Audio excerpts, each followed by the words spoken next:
Bonjour à toutes et bonjour à tous, bienvenue sur ma chaîne Domi Univers Crypto. On va se faire un petit tour d'infos avant de parler trading, crypto-monnaie et puis des conséquences de la fête, s'il y en a eu, s'il n'y en a pas eu. Voilà, on avance, on avance, on avance.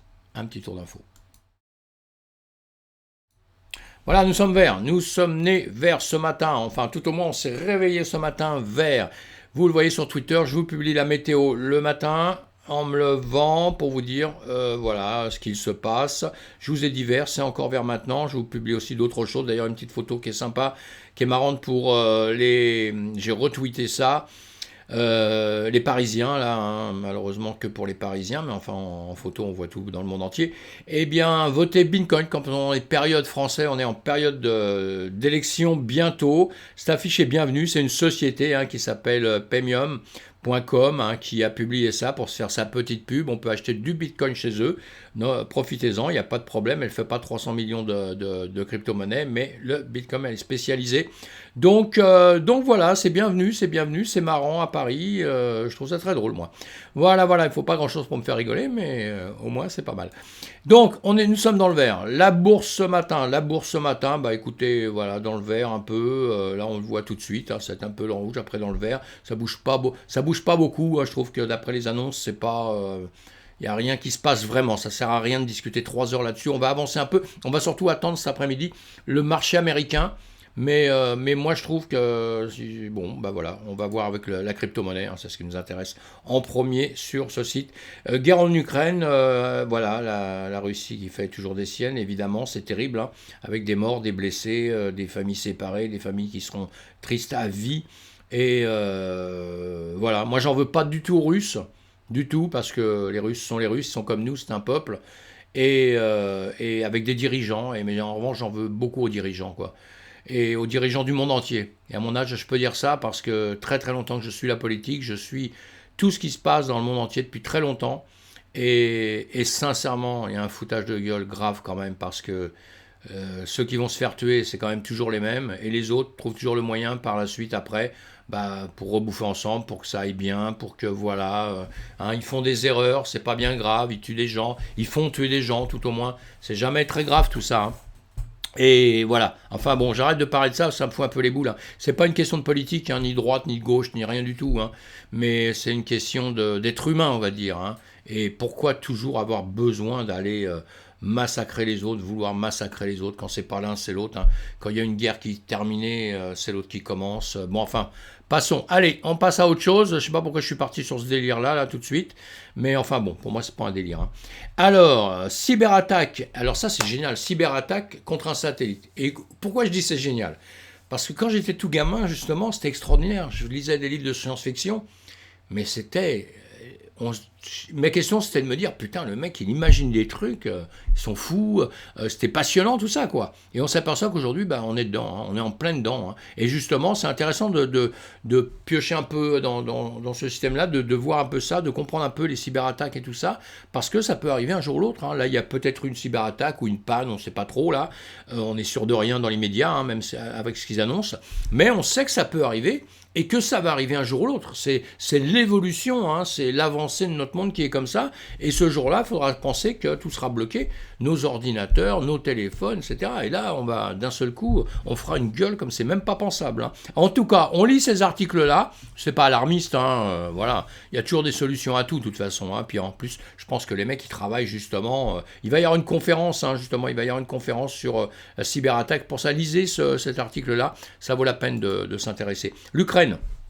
Eh bien, le président Zelensky signe une loi sur les actifs virtuels. Évidemment, on a bien vu qu'il avait compris que ça pouvait être très utile et qu'on peut recevoir de l'argent à une vitesse grand V. On peut justement, ces bitcoins reçus, ces crypto-monnaies reçues, on peut les changer et en faire quelque chose. Là, le système le prouve malheureusement d'une drôle de façon, mais on le prouve complètement et entièrement.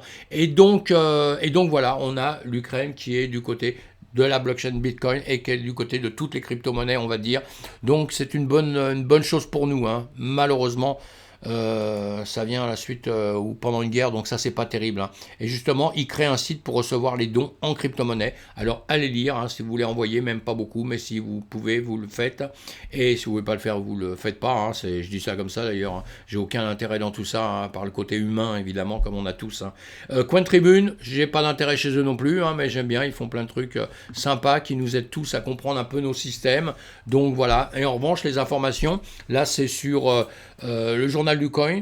J'ai pas d'intérêt dans, je le répète tout le temps, hein, c'est important que je le répète, j'ai pas d'intérêt dans tous ces systèmes-là, hein, mais ils travaillent pour notre écosystème, ils font leur travail, c'est leur métier, tout ça, et c'est très bien qu'ils nous donnent des diffusions là-dessus. Hein, ils vendent d'autres produits, vous voyez tout ce qu'ils font, évidemment, hein, évidemment. Hein, et ils ont des gens qui font des articles qui sont super sympas, super bien en tout cas, et donc faut les lire. Voilà, nous sommes dans un écosystème, donc il faut aller chercher des informations partout.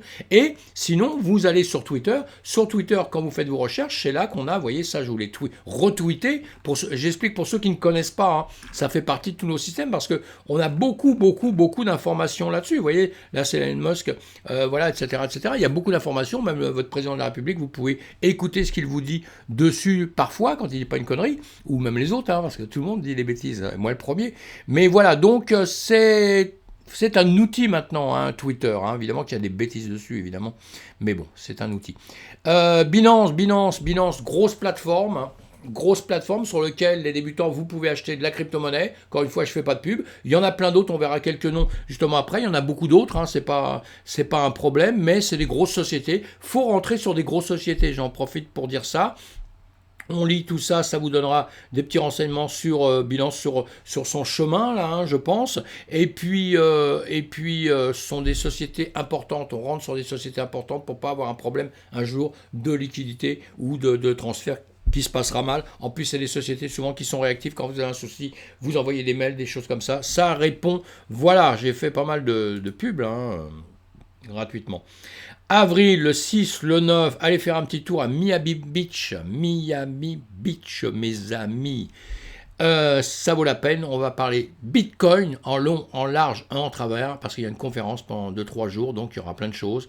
Voyez un petit peu, là, vous verrez la vidéo, évidemment, vous la regarderez.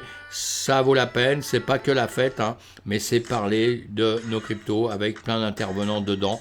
Donc je pense que c'est un lieu où il faut, si vous avez l'occasion, d'y aller. Sinon, si vous ne pouvez pas aller là-bas et que vous n'allez pas bouger, que vous êtes français, que vous êtes parisien, évidemment, si vous êtes beaucoup plus loin, c'est un autre problème. Mais sinon, vous pouvez venir à Versailles, à la porte de Versailles, le 18 juin, du 15 au 18 juin, pour la Vivatech, premier salon technologique d'Europe. Revient en juin à Paris en misant sur l'environnement et le web 3.0.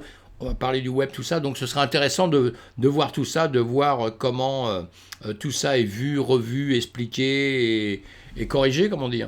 Voilà, on avance un petit peu. Metaverse, eh bien, une autre bonne nouvelle, HSBC intègre The Sandbox. The Sandbox, si vous ne savez pas ce que c'est, vous allez lire l'autre article qu'ils ont suivi, que Christonote a écrit. Enfin, c'est journaliste, eh bien, The Sandbox est Decentraland qui va dominer le marché du métaverse.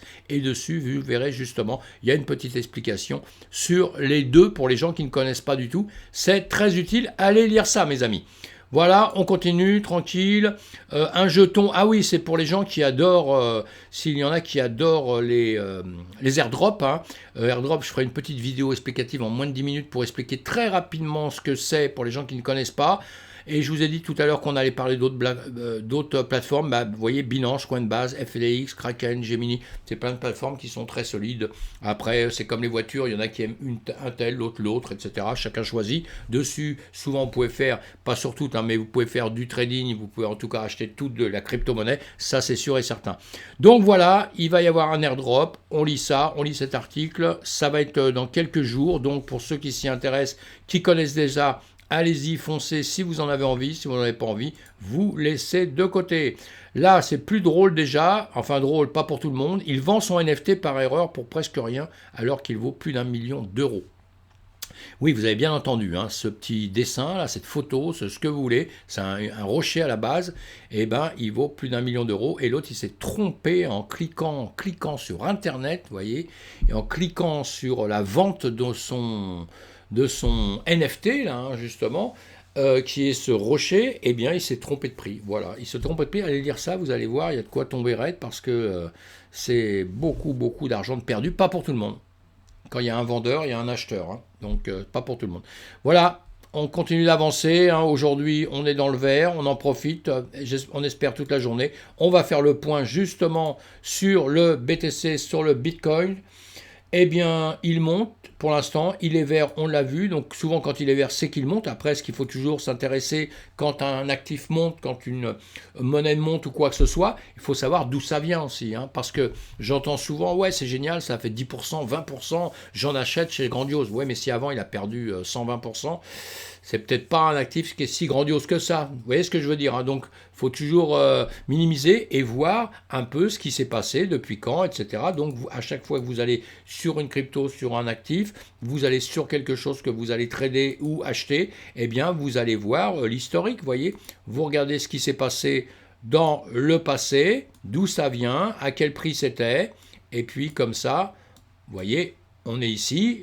Hein, et c'est pas pour critiquer le Bitcoin, hein, moi j'adore, hein, donc je peux pas le critiquer, hein, mais c'est pour que vous compreniez l'ensemble de l'histoire. Hein. Encore une fois, moi mes vidéos, ça va être très technique parfois quand on sera en formation, ça va être très très technique. J'adore la technique, donc ça sera très technique, mais sinon sur les vidéos comme ça, je veux vulgariser la chose, quoi, si vous voulez. Hein. Pas avoir des termes trop techniques ou compliqués pour qu'on ne comprenne pas. C'est fait vraiment pour des débutants. Ceux qui sont des champions du monde de la crypto-monnaie, du champion du monde du trading, n'ont pas besoin de moi, hein, c'est clair. S'ils viennent me voir, tant mieux. Si on apprend à se connaître, tant mieux, je suis vachement content, mais ils n'ont pas besoin de moi. Moi, ce que je fais, c'est pour des gens qui vont démarrer dans tout cet écosystème, qui essaient de comprendre un peu tout ça. C'est pour ça que je survole plein de choses, je parle un peu de tout. Je ferai des vidéos un petit peu sur tout, et comme ça, vous pourrez après faire votre travail. En tout cas, vous avez compris que quand on est à ce niveau-là, vous le voyez ici, quand on est à ce niveau-là et qu'on prend 10%, 15%, 20%, c'est géant, c'est génial.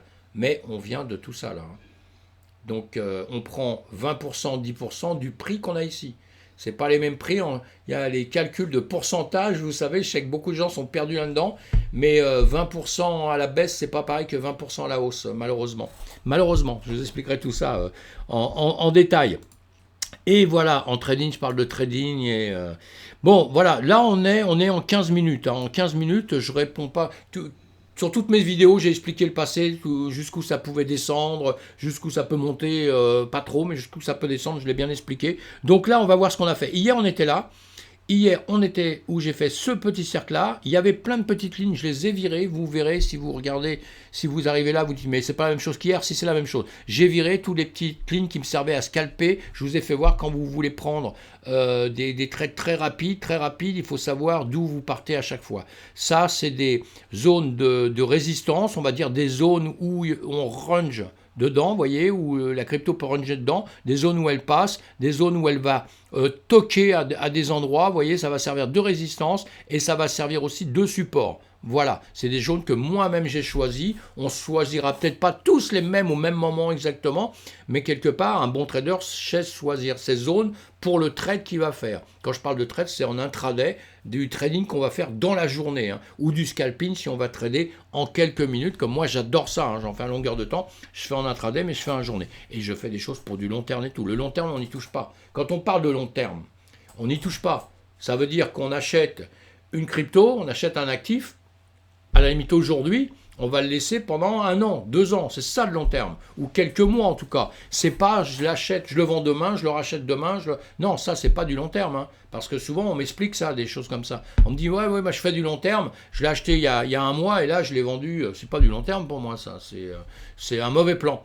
Parce qu'en règle générale, si on vend, c'est parce qu'on a un peu peur ou quoi que ce soit. Quand on vend, en ce moment, hein, c'est qu'on a un peu peur et donc on perd de l'argent, quoi. Donc il faut bien réfléchir à tout ça, il faut bien calculer tout ça, il faut bien comprendre tout ce système. En tout cas, on était hier, on était ici. Voilà, il y a eu l'annonce la Fed, hein, extraordinaire. Moi je dis, ça ne change pas grand-chose. Parce que ce que font les mouvements là, ils l'auraient fait autrement, ça ne change pas grand-chose.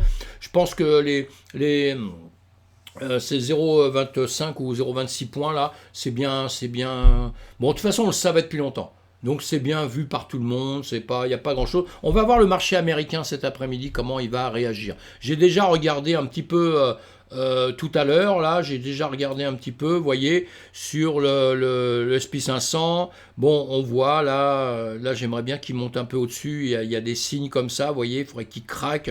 Je vous explique ça à longueur de temps. Bon, là, c'est monté un tout petit peu. Mais bon, là, quand même, il n'y a pas de mauvais signes. C'est plutôt des bons signes, moi, je dis. C'est plutôt des bons signes. Donc, pour le marché, on ne va pas rester là-dessus des heures, parce que je veux faire une vidéo pas trop longue. Mais pour le marché, donc, on va dire que ça se passe pas trop mal pour l'instant. Ça se passe pas trop mal. Donc là, voilà, que va faire le BTC? Eh bien, on a vu hier, la fête, tout ça, boum, ça a baissé un peu, mais ça a repris carrément pour revenir ici. Hier, je vous avais dit, soit ça va monter par ici, mais par ici, ça a déjà pris des liquidations ici, alors il faudrait que ça monte beaucoup plus haut, en revanche, ou sinon ça va redescendre par ici, et je pense que normalement ça devrait, dans les heures à venir, redescendre un peu par ici. Si ça ne descend pas maintenant, ça descendra un peu plus tard. Donc voilà, et là qu'est-ce qu'il a fait? Il est monté, il a rangé, vous voyez, en plus dans une zone qui était déjà prévue, on va dire, hein. Il a rangé là-dedans, il a fait des tentatives de sortir, mais il est revenu à chaque fois dedans pour quand même casser ici. Alors en cassant ici, bon, pour ceux qui... Bon, moi je traite dans les ranges, tout ça, mais bon, pour ceux qui ne savent pas, souvent on attend que le range soit terminé et on va trader quand ça sort. Mais là, pas de chance, si on entamait un trade ici, pour ça que je dis toujours, attendez confirmation, parce que là, on voyait bien, boum, ça arrivait là, il y avait une mèche, mais ça remontait, et puis après, boum, ça a rangé. Donc là, pas grand-chose à faire, pas grand-chose à faire, juste à attendre un peu ce qui va se passer par la suite. Et donc on verra ça soit ce soir, je refais une petite vidéo, soit demain matin. Soit demain matin. Il n'y a rien d'autre à dire de plus là. Donc on passe un peu ça, on va aller voir les autres cryptos. Je trouve qu'on a un marché, on le sait, on a un marché, je le dis tous les jours, qui range entre deux grandes zones, on va dire, et il fait que ça, quoi, il fait que ça. Le Bitcoin, alors là, Bitcoin et Ethereum, on a petite différence, là, vous voyez, sur notre ruban, là, notre ruban qui grimpe, bah, il s'était écarté un peu plus, l'Ether s'est écarté un peu plus ici que le Bitcoin qui est là à gauche. À gauche, c'est le Bitcoin où il y a ma photo. Malheureusement, il y a ma vidéo là-haut. J'ai pas fait attention, donc vous voyez pas le nom. Mais là, à gauche, c'est le Bitcoin. À droite, c'est l'Ethereum. Eh bien, on voit qu'il y a eu une petite différence. Là, il rentre un peu dans le ruban. Là, il sort. Il est sorti, il est resté sorti tout au moins. Il y a une petite... on va voir ce qui va se passer un peu dans les temps à venir. Mais à mon avis, il ne va pas se passer grand-chose. Ça, c'est mon idée. Simplement, il ne va pas se passer grand-chose tout de suite, en tout cas, parce que par la suite, il va se passer des choses. Il faut que les marchés digèrent plein de choses, là. La guerre, le problème économique, tout ça. Mais à un moment donné, il va se passer des choses. Donc, c'est pour ça qu'il faut continuer à surveiller, à bien apprendre tout ça. Alors, tous les jours, on voit la même chose là. Là, on est sur le premier, c'est l'Ethereum. On vient de le voir à l'instant, mais là, c'est sûr, c'est comme si on a fait le 1er mars, j'ai fait comme si j'avais acheté justement une crypto. J'en ai acheté plusieurs pour voir un peu comment elles avancent, etc. Pour l'instant, j'ai pas eu de chance, j'ai mal acheté, parce qu'à l'endroit où j'ai acheté, elles perdent. Je suis dans le rouge, j'ai acheté sur la ligne rose là au-dessus, il y a le prix là de 1926, et j'ai pas de chance, elles perdent en ce moment. Voilà, je l'ai acheté à ce niveau-là, vous le voyez, et malheureusement... à ce niveau-là, j'ai pensé que ça allait monter, et malheureusement, ça a monté un tout petit peu, donc je suis passé dans le vert là tout de suite, et après, boum, je suis redescendu. J'ai fait pareil avec d'autres cryptos, et comme ça, tous les jours, en faisant ces dessins-là, je peux voir où j'en suis partout en 2 secondes, si vous voulez. J'en ai un qui est dans le vert, là, donc c'est pas mal. Tout le reste est quand même dans le rouge. On va aller voir le Luna. Le Luna, pareil, donc hier soir, il était là, il a remonté depuis un tout petit peu, mais pas beaucoup. Donc voilà, quand je l'ai acheté, à un moment on était dans le vert, là, vous voyez. Mais vous voyez, quand on achète à long terme, quand on achète après qu'on se dit ça va être du long terme, là c'est mois de mars, donc c'est tout neuf, mais c'est pour qu'on voit ça aussi dans 6 mois, 7 mois, 8 mois, où on en sera. Et puis si vous avez des cryptos préférés, on peut en parler à longueur de temps, à vous me demander. Et vous voyez, sur toutes mes cryptos, je fais la même chose, je leur mets là, comme ça, en 2 secondes après, je verrai tout ce que j'ai. Voilà. Il y a plein de manières de faire, on en verra d'autres par la suite. Ici, il y avait une ligne parce que j'avais mis pour une bonne raison, mais je ne sais plus laquelle, donc on va l'enlever. Ici, c'était des points bas que j'avais mis aussi parce qu'on se prend des lignes souvent quand on veut faire quelque chose, c'est-à-dire trader ou quoi que ce soit, mais là on n'est pas en train de les trader, là on va dire ce qu'on a pris là, c'est du long terme, ça veut dire qu'on n'y touche pas, on n'y touche pas, on reste tranquille. Si on veut trader, on change de l'argent, on prend des USDT, on prend autrement, et on va trader avec de l'argent qu'on va récupérer tout de suite, parce que le fait de trader, c'est de récupérer tout de suite l'argent, d'accord? Après, il y a plein de manières de faire, parce qu'on peut aussi trader des cryptos, les vendre à un moment donné et les racheter plus bas. On les vend parce qu'on sait que le marché va descendre encore et on va les racheter plus bas. Mais bon, c'est une technique aussi, mais comment dire, c'est-à-dire qu'il faut les vendre une fois qu'ils ont monté bien haut. À un moment donné, on se dit, bon, stop, puisque même s'ils montent un tout petit peu après, je prends le risque, mais je les vends parce qu'après, ils vont descendre. J'en suis quasiment sûr. Mais comme je ne sais pas quand est-ce qu'ils vont descendre exactement, je vais être prudent à un moment donné. Quand j'arrive sur mon point où je me dis à 90%, là, ça va craquer, donc je vends. Et après, en revanche, j'attends tranquillement que ça descende. Je garde ce même capital pour, et une fois que ça a bien descendu, je rachète. Vous auriez pu le faire. Regardez, en 2 secondes, on le voit sur le BTC. Le BTC qui était à 70 000, quand vous étiez monté là, à un moment donné, par ici, vous pouviez vous dire, ouais, tiens, il est en train de... Alors, si vous étiez malin, c'est ici ou par ici qu'il faut vendre. Mais là, normalement, on n'est pas sûr parce qu'on voit, on range. Donc, on range, soit on monte, soit on descend. Bon, là, c'est mauvaise chose parce que moi, si je suis là, que je range là, je vois qu'il casse vers le haut, je prends des trades, moi. Je prends des trades et sinon, si j'ai un actif, je ne le vends pas parce que je ne sais pas s'il ne va pas monter beaucoup plus haut, je n'ai pas de boule de cristal. Mais en revanche, une fois qu'il fait ça ici, une fois qu'il fait ça là, qu'il descend un tout petit peu ici, moi je vends. Moi je vends, ça c'est clair. Je vends pourquoi? Parce que déjà, là il est descendu, mais même s'il était remonté, bah, à la limite, moi j'aurais pris, suivant ce qu'il faisait là, vous voyez, bah, j'en rachetais tout de suite après. Mais je ne prends pas le risque qu'il fasse une mèche grande comme ça, là, d'un seul coup. Vous voyez, comme ça, qu'il arrive ici et qui remonte pas, quoi, qui continue à descendre, parce que là, la perte, elle est déjà importante, suivant les capitales que vous avez. Donc, il y a des choses à gérer. Maintenant, vous pouvez aussi, mais ça, il faut savoir le faire, quand vous êtes ici, vous avez votre crypto, eh bien, vous prenez des shorts avec un effet de levier, et comme ça, vous pouvez sauver votre capital un peu aussi. Mais ça, je vous apprends ça autrement, mais ça devient beaucoup plus complexe. On ne fait pas ça quand on est débutant, parce que là, on se met une corde, on se pend tout de suite. Hein. Mais une fois qu'on sait bien, oui, c'est ce qu'il faut faire. Voilà. Mais pour vous dire, hein, donc on vend, quand ça monte, on arrive en haut, on vend, on laisse descendre un peu, et à un moment donné, parce que même, regardez, à la limite, vous aviez vendu ici. Vous aviez vendu. Il se passe tout ça. Vous dites, merde, j'aurais dû le garder parce qu'il est remonté un peu. Mais vous voyez, après, il est descendu. Et à la limite, quand il est descendu, il arrive par ici. Et là, vous voyez remonter un peu, vous dites, bon, je rachète. Vous rachetez ici. Et il fait ça, puis merde. Vous dites, putain, il descend. Mais en revanche, comme vous aviez vendu au-dessus, vous avez un bénéfice. Et l'argent que vous avez fait, vous avez un bénéfice par rapport à l'endroit où vous l'avez acheté. Et quand vous en rachetez ici, vous le payez moins cher. Donc, vous avez plus de crypto-monnaie. Voilà. Je ne sais pas pourquoi j'explique ça là, ce n'est pas ce que je voulais expliquer aujourd'hui, mais voilà, en gros c'est bien. Faut que ça vienne quand ça vient. Eh bien voilà mes amis, on a fait un petit point comme ça, maintenant on va se dire au revoir. Je referai sûrement un point ce soir, parce que j'attends les marchés américains, voir comment ils bougent et comment la crypto va bouger. Elle peut bouger un petit peu quand même cet après-midi. Hein. Donc on va refaire le point un peu plus tard. Merci de m'écouter. Vous, petit pouce si vous êtes content. Si vous êtes encore très content, beaucoup plus, vous vous abonnez et vous me suivez. Ça me ferait vraiment plaisir. À bientôt.